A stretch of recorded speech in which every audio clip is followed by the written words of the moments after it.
10వ తరగతి పూర్తిచేసి ఇంట్లో ఖాళీగా ఉన్న అక్క కొడుకును నాకు తోడుగా ఉండాలని అనిపించి మా ఇంటికి పిలిచాను. అక్క కొడుకే కదా అనుకున్నాను.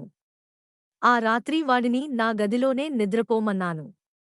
నాకు తెల్లవారు జామునే లేవడం అలవాటు. కాని ఆ రోజు ఉదయానికి శరీరం మొత్తం అలసటగా ఉండి లేవడానికే రాలేదు. దేహం బరువుగా అనిపించింది.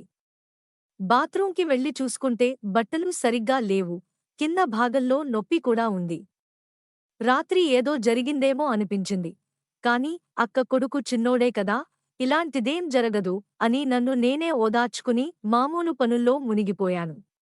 రాత్రి మళ్ళీ వాడు నా దగ్గరే నిద్రపోయాడు. ఈసారి నాకంతగా నిద్ర రాలేదు. కాస్త మెలకువగా ఉండగా వాడి చెయ్యి నాపై పడింది. మొదట పిల్లగాడే కదా, చిన్నప్పటి అలవాటే అనుకున్నాను. కాని కొంతసేపటికి అదే చెయ్యి మెల్లగా కిందకి జారడం మొదలుపెట్టింది.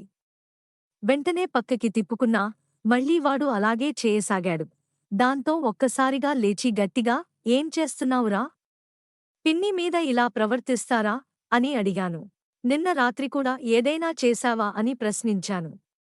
వాడు ఒక్క మాట కూడా మాట్లాడకుండా నన్నే చూస్తూ ఉన్నాడు.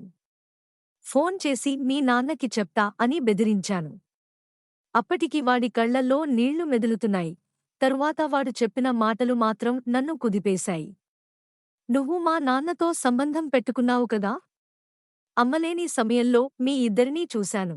పెద్దవాళ్లు తప్పులు చేస్తూ ఉంటే పిల్లలు చూసి నేర్చుకోరా? మీరు చేయడం సరైనదేనా? మరి మేము చేస్తే తప్పు అయిందా? అని వాడు బలంగా అన్నాడు. అవును. నిజమే. నాకు మా బావతో సంబంధం ఉంది. ఆ తప్పు బయటికి రాకూడదనిపించేది, కానీ దాని ప్రభావం పిల్లలపై పడుతుందనే ఆలోచన ఎప్పుడూ రాలేదు. ఇప్పుడు అర్థమైంది, పెద్దలు చేసే తప్పులే పిల్లల్లో చెడు ఆలోచనలకి కారణమవుతాయి. ఇంట్లో జరిగేదాన్ని చూసి వాళ్లలో కూడా కోరికలు, తప్పుడు ప్రవర్తన కలుగుతాయి. ఈ సంఘటన నన్ను బలంగా తాకింది. అందుకే మీ ముందుకు ఒక కథగా తీసుకొచ్చాను. ఎవరికైనా తప్పుగా అనిపిస్తే క్షమించండి.